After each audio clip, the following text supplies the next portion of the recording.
When Rawls presents a conception of justice, or when he talks about justice, the primary thing that he's talking about is what he calls the basic structure. What is the basic structure of a society? It is the fundamental political, economic, and social structures within which people live their lives and make decisions about what to do. Right? It is not specific decisions by private actors, right? And for the most part, it's not every detail of public policy. Right?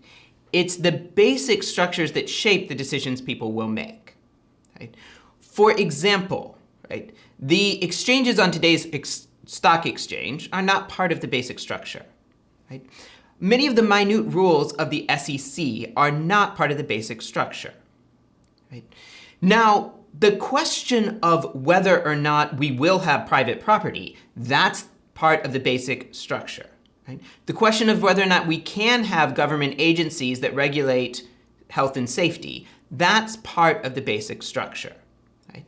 And questions like, will all government offices be open to everyone with the relevant talents, regardless of ancestry, race, religion, etc., that's part of the basic structure. And I want to emphasize, not every individual decision.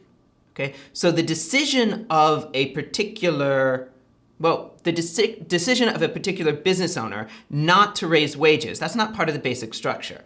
The question of whether or not he's required to keep the wages above a certain level, that's part of the basic structure. Right? Now, why is that important? Well, it's important partly for this reason. There is going to be freedom of choice within Rawls' structure, and of course, probably within any structure. Right? But they're done in the context of certain expectations. Okay? So when a person decides whether or not to start a business, right, he knows what the basic rules are, and he knows the extent to which they can change. He knows there will be income taxes, that income taxes are considered acceptable. He knows that there are employment taxes. Now, the details might change, right?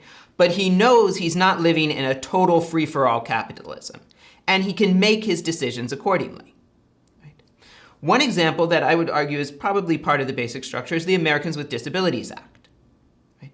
So the American Disabilities Act requires certain businesses and other institutions to make certain accommodations for people with disabilities. So if someone is deciding whether or not to go into the restaurant business, one of the things he can say is, okay, given the amount of money that I have, am I going to be able to afford keeping up my restaurant or restaurants, according to the requirements of the American Disabilities Act? And if I can't, well then, it's probably not wise for me to go into the restaurant business. Right? Now notice here, right, this raises certain issues. Right? Here we have two people with somewhat legitimate interests. Right? On one hand, when we raise the requirements of accommodation, right, we make it possible for people with disabilities to have access to services that they wouldn't otherwise have. On the other hand, right, we raise the bar for entrance into certain businesses and industries, right, because people can't enter, people have to have a little more money to be able to keep up with the requirements. Right? But there's also a flip side to this. At the same time, right, people who want to accommodate the disabled are not forced to compete with people who've slashed costs by not accommodating the disabled. Right? This is the kind of question that a conception of justice is supposed to deal with. Right? It's supposed to ask, okay, given that there are conflicting concerns and interests, what are the principles that we use to determine the structures within which people are allowed to make their choices about what they'll do with their time, resources, and opportunities?